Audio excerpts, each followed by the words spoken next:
Okay, now we have the MLS All-Star head coach, Backe. Coach, if we could just start with a few of your general thoughts on the match. Yeah, I must say, even if you lose 4-0, I can say I'm quite pleased with the performance. The first half is a very, very even first half. It's possession-wise, probably, I don't know, 50-50.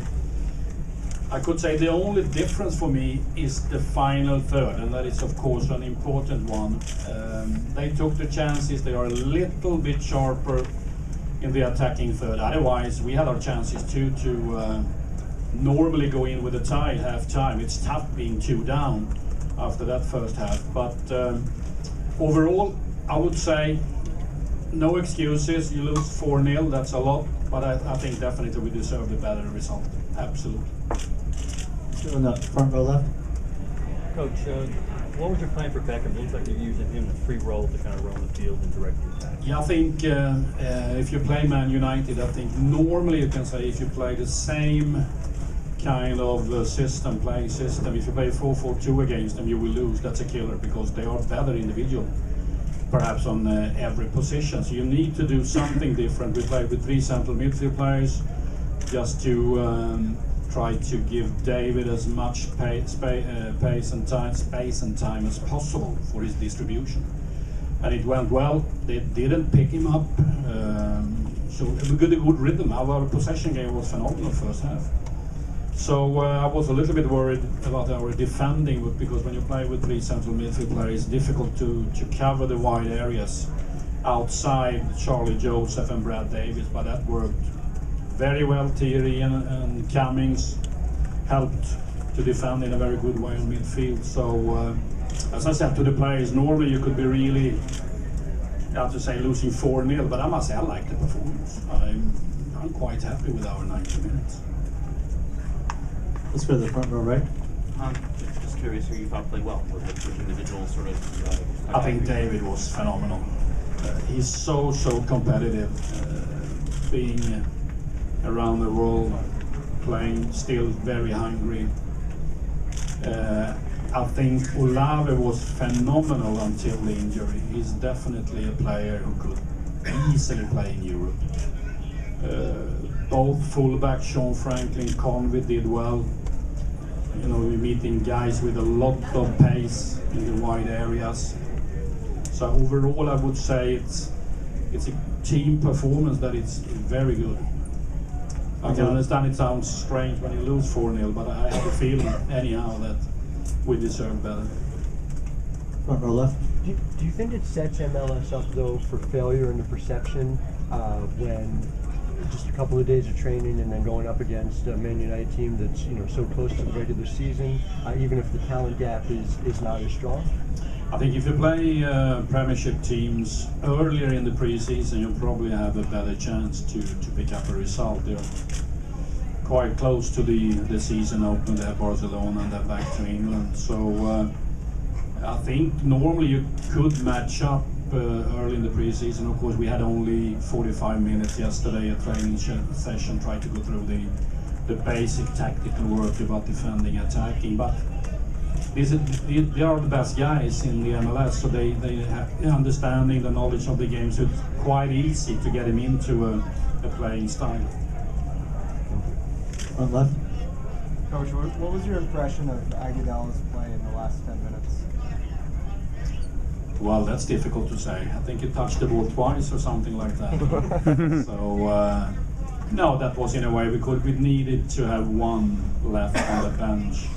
If you got an injury or something like that, it's a bit embarrassing if you get an injury or a red card and play. Or you will play 10 if you have a red card, but an injury, for example. So, no, it was my plan to play in the last 10 minutes. As I've said all the time, I think if I'm going to be a little bit rude, you guys make him the big coming star. He's far away of being an end product. So the best thing you can do is leave him, because it's you guys in 2 years that will slaughter him. We'll go to the far right, standing. Hans, do you have any update on Olave's injury, and what kind of went into leaving Omar Bravo in for 81 minutes? With Olave, I think it's a ligament injury. It's a little bit extended. I hope that it's a soft one. It looks like a soft one. I think they did some kind of ultra scan on it. So hopefully it's a soft one.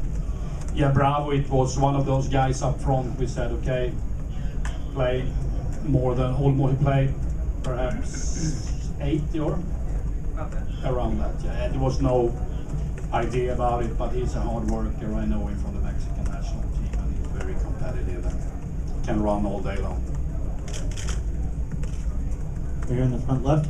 Coach Backe, I was wondering if you could just speak a bit about the rationale for making your first big substitution, and if you considered holding off any longer just to try and continue the momentum from the first half through the second half. Yeah, we're 2 down. You could probably have played the same team 15-20 minutes more.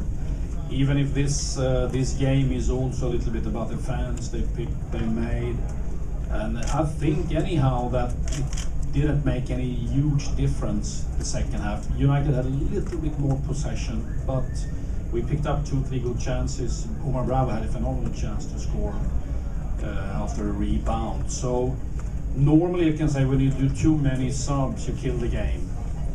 But we decided to do, I think, 4 or 5, including the goal at halftime, do 2 subs after 60, and then after 80. So we didn't kill the game with that. So I think you can keep your rhythm with that kind of subs. It shouldn't be any huge difference. We're here in front row. What was the thought process in not starting Casey Keller for the second, considering it could possibly well be his last goal? Yeah, because that was a little bit, because I wasn't allowed to pick players from Dallas, Toronto and Seattle because of the Champions League. They played yesterday in Panama.